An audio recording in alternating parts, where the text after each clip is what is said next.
Vale analisar Michael Scott. Uau! Eis que chegamos nele. Nele, o Michael Scott, coração do The Office. Quando ele sai, há todo aquele reboliço, as pessoas ficam indignadas, incrédulas. Como assim ele saiu? Até hoje não há uma resposta objetiva. O que há, mesmo ele explicando, até hoje a gente não aceita essa resposta que foi trazida, que ele saiu porque esqueceram de fazer a renovação do contrato, ele saiu porque chegou a hora de ter uma dinâmica, uma mudança na série, enfim. Eu não sei vocês, mas as crianças estão gritando aqui. Eu estou gravando no domingo, eu gosto de gravar no domingo. E as crianças estão gritando na rua, então se você escutar grito, beleza, tá bom? Não se assuste, porque não é aqui dentro, é lá fora, elas brincando e não há nada ruim, tá? Então vamos lá. Olha que interessante. O Michael Scott, eu acho que a série de The Office, eu acho. Me diz aqui, toca aí se você é um desses aqui, tá? Que é fã da série, que tá indignado até hoje. Por quê? Porque a série, ela tinha a obrigação de nos trazer o casamento do Mike. Ela tinha a obrigação de nos trazer os filhos do Michael nascendo, pelo menos o primeiro filho. Por quê? Porque ia ser assim muito bom, porque o Michael acaba sendo o nosso vilão mais querido, né? Justamente porque ele acaba sendo aquele personagem que a gente aprende a perceber o que efetivamente aconteceu ali. Eu trouxe essa frase, que a coroa do rei é a mais pesada, porque eu acredito que ela define uma liderança. E a perspectiva errônea, muitas vezes, que as pessoas trazem sobre a liderança, sobretudo para aquelas pessoas que são promovidas. Então, eu não sei aí no seu ambiente de trabalho se você já foi promovido ou se você já viu alguém sendo promovido no seu ambiente de trabalho, mas aqui, via de regra, quando a gente vê as pessoas sendo promovidas, a gente vê que ela quer trazer o legado dela de amizade com os pares dela. Porém, contudo, entretanto, os pares eram pares até eles serem pares, iguais. Quando há um ímpar dentre os pares, não há mais igualdade. Então, sim, no inconsciente coletivo, no imaginário coletivo, o líder é aquela pessoa que você mantém uma distância higiênica. Tanto os colaboradores pensam isso, muitas vezes não falam, mas é inconsciente, tá? Porque é um processo inconsciente. Tanto os colaboradores pensam isso, quanto os próprios líderes, ao receberem a notícia da promoção, uma das queixas maiores que eu vejo entre aquelas pessoas que negam, rejeitam, recusam, né, declinam da promoção, uma das queixas maiores é que, mas eu tenho tantos amigos aqui é como se fosse uma família para mim. De repente eu vou me afastar dessas pessoas, e aí, será que eu vou perder a minha família, então, afinal de contas? Então, essa perspectiva a gente não pode ignorar. E muitas vezes, quando eu estou fazendo treinamentos com colaboradores que estão em vias de ser promovidos ou com recém-líderes, sim, você pode me contratar para fazer isso. Geralmente a gente precisa tocar nesse ponto para verificar qual que é a expectativa dele em relação a ser líder. O que ele tem na cabeça dele sobre o que é ser líder. Então, veja, o Michael Scott, ele é aquele profissional que era excepcional vendedor. Ele era um excepcional vendedor. Ele era o vendedor que mais batia metas na história da Dunder Mifflin. Ele trabalhou ali muitos anos, batendo metas, cumprindo horário, fazendo o trabalho dele certinho, e ele ia ali desenrolando. Porém, em determinado momento, o chefe, o líder dele sai e ele é promovido. Contudo, gente, cuidado, não se levou em consideração o perfil, a personalidade dele. E a personalidade dele é de uma pessoa extremamente carente. de uma pessoa que quer realmente essa ideia de família ali entre ele e os colaboradores. Ah, Fernanda, mas é que a gente passa um terço da nossa vida dentro da empresa, não é uma família mesmo? Sim, gente, é lógico que a gente vai criar um ambiente amistoso. Se eu já postei aqui o vídeo sobre o Jim Halpert, que para mim eu acho que é a maior polêmica que a gente vai ter nesse canal, uma das, justamente você vê ali que a pessoa, às vezes, ela mina o ambiente, às vezes ela deixa o ambiente mais tóxico, mais pesado. Então, tudo isso é verdade. Porém, a gente não pode esquecer que aquilo é uma empresa e, como tal, ela visa receber lucros, ela visa ter lucros. Então, cuidado quando você cai muito nesse canto da sereia. Somos todos da mesma família, ai que lindo, essa empresa é uma família, não sei o que. Cuidado. Por quê? Porque um dos exemplos que a gente viu mais emblemático a respeito dessa relação entre patrão e empregado, entre patrão e subordinado, é a demissão do Faustão da Rede Globo. Gente, o Faustão ele ficou doente, ao que eu entendi, tá? Porque eu também não me aprofundei. Se eu tiver errada, me corrija aqui nos comentários. O Faustão ficou doente, e aí ele já tinha, né, já estava negociando com a Band até então, e aí ele foi lá e fechou o contrato com a Band. Porém, já tinha sido combinado que ele faria o encerramento. Afinal de contas, foram mais, eu acho que de 30 anos, né, mais de 20, 30 anos trabalhando à frente de um programa que se chamava Domingão do Faustão. Até hoje eu não assisti esse Domingão do Luciano Huck, nem sei se é ele mesmo que continua até hoje, nunca assisti, mas quando eu penso em programa dominical, eu penso em Domingo Legal, com o Gugu, e Domingão do Faustão. Mas isso é porque eu sou cringe, né? Sou daquela época.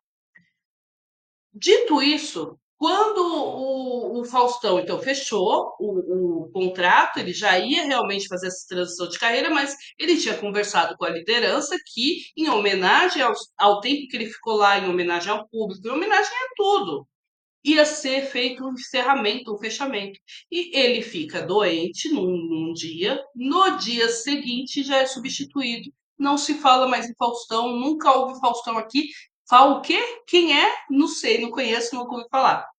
Se essa não é a prova cabal do que é o capitalismo, do que é a relação empresarial, que não é sadia, tá? Não estou falando que isso é positivo, não, tô falando que isso é bem negativo.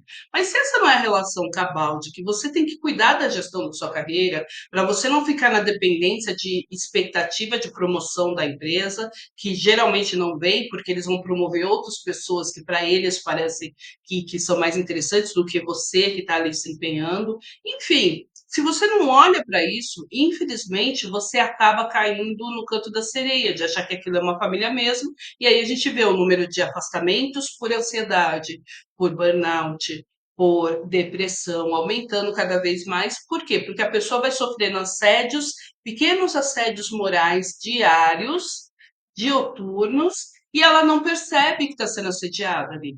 Então, o ambiente hostil, por exemplo, como aquele que o Jim Halpert causa dentro da Dunder Mifflin, é um tipo de ambiente que a gente precisa questionar, que a gente precisa conversar. Porque senão fica parecendo que ele é um amorzinho de pessoa. E não, ele não age como sendo um amorzinho de pessoa, tá? As ações falam muito mais do que as palavras. Palavra, papagaio fala. Ação, não. Ação, eu quero ver como é que você se comporta.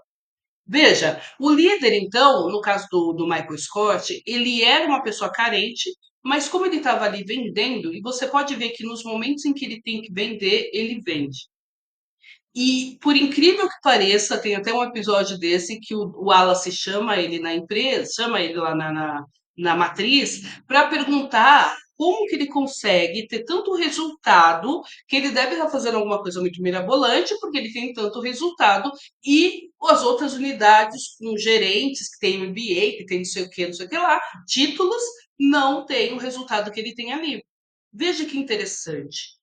Nessa carência, o Michael conseguiu, de alguma forma, ele conseguiu criar uma equipe que se perfaz enquanto família.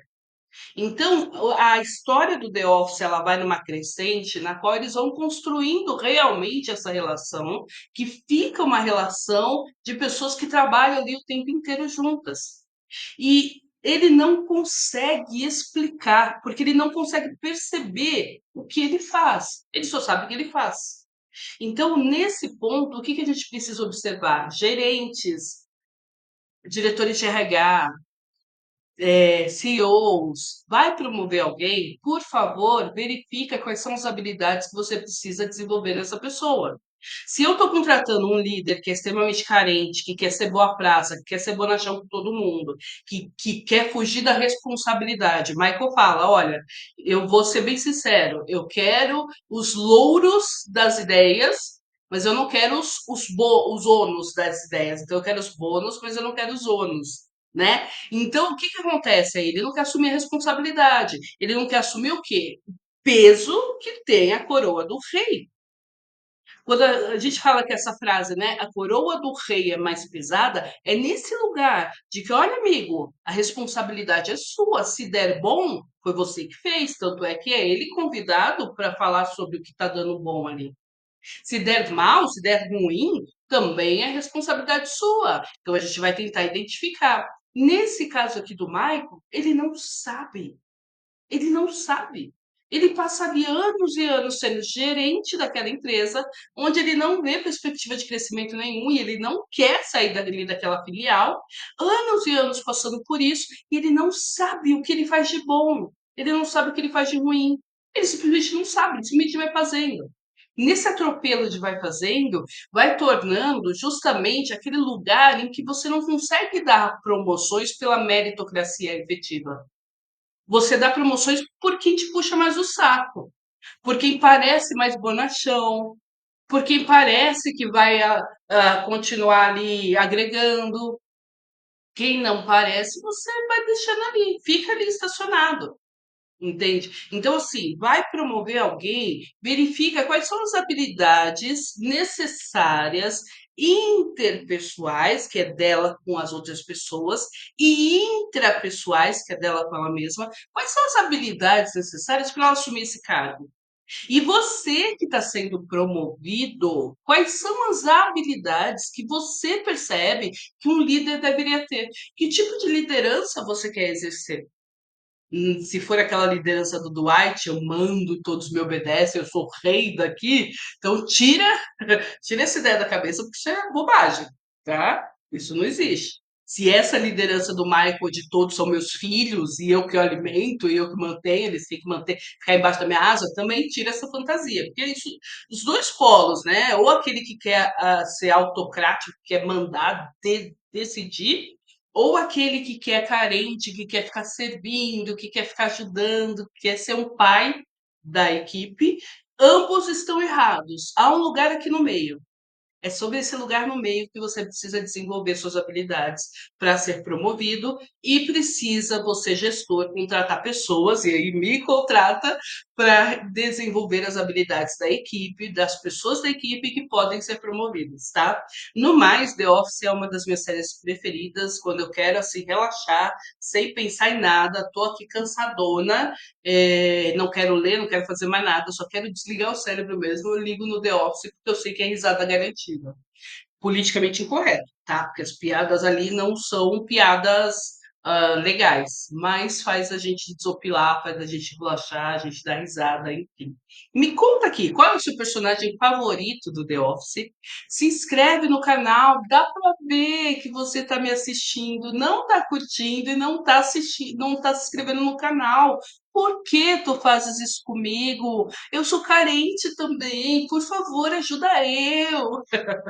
Compartilha esse vídeo para as pessoas que você sabe que estão em processos de crescimento aí, estão em chances de serem promovidas e que ainda não se tocaram que a empresa visa lucro, visa money, grana, e que precisa fazer o possível e o impossível para assumir a gestão da sua carreira, ok? Reverbera comigo. Obrigada! Beijo, gente. Vale analisar. Me conta aqui qual outra série ou programa que você quer que você gostaria que eu falasse, e a gente vai gravando também, tá bom? Beijo, tchau.